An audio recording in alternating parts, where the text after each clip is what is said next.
Don't let high interest rates scare you.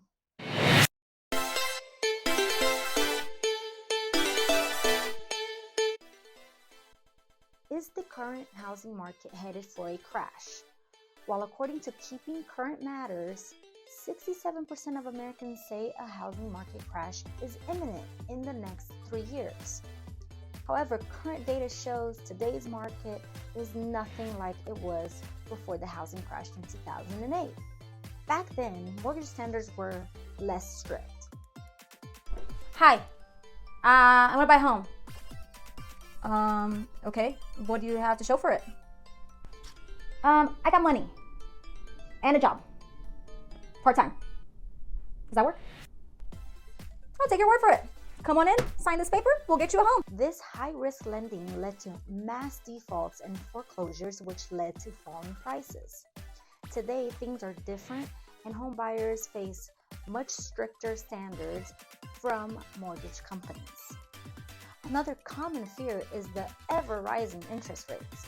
Now, there are so many videos online that will go into great detail about inflation, the feds, and how it all works together to determine the current market, and it can all be a lot of information for a first-time home buyer. To get straight to the point, if I buy now, will I be upside down on my investment? The answer is mostly no. But if you are looking to make quick money and turn around in the real investment world, then yes, this is not the time. Although the demand for houses have not gone up with the increases of interest rates, the supply is not much higher than people think. While inventory has increased a tiny bit from the frenzy of 2021-2022, it's still at an overall low. This means the prices of homes are not dropping as much as those patiently waiting to buy have wished for. So as long as you, as a buyer, plan on keeping the purchased home for more than 7 to 10 years, you will still see an increase in equity and some return on your investment. So if you are not going to completely go broke by making a purchase now, it's still a good option.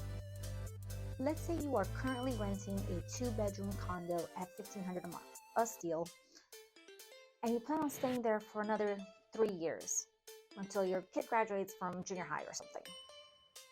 You have now in 3 years invested and will not get any return on your investment, $54,000. That money is just gone.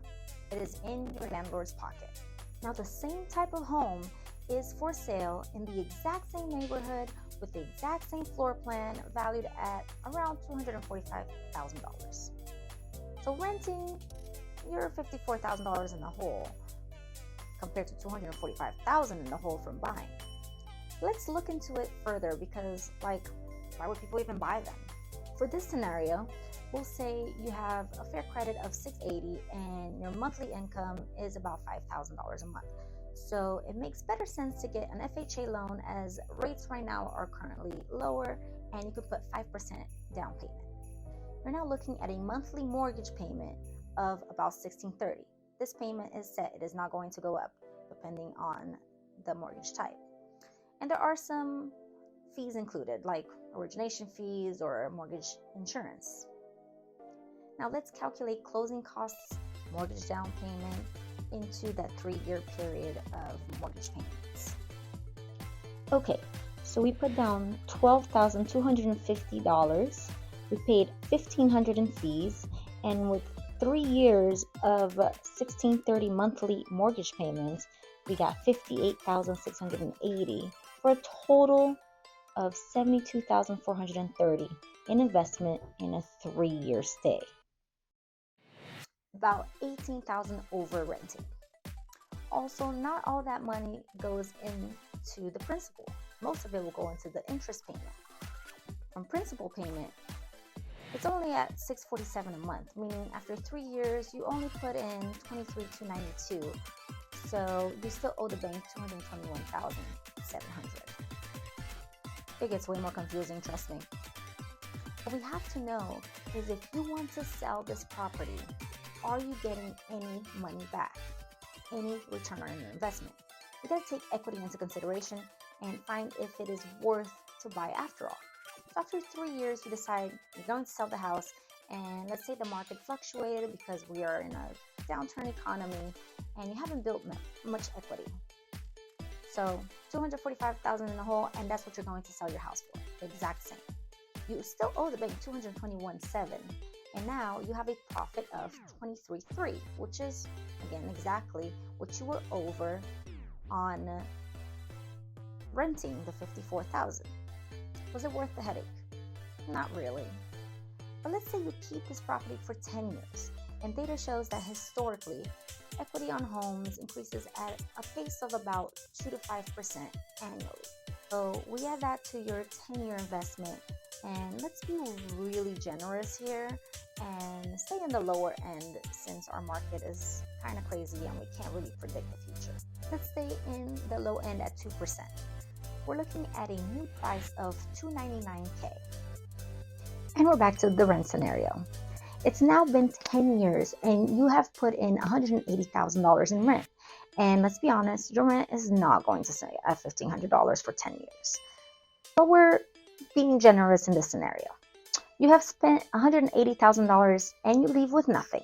This is all money in your landlord's pocket. And we're back to buying.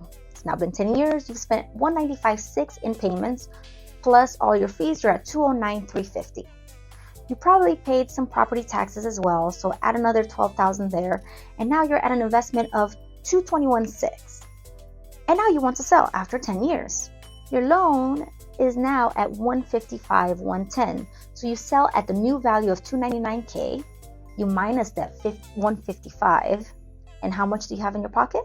$143,890 in your pocket.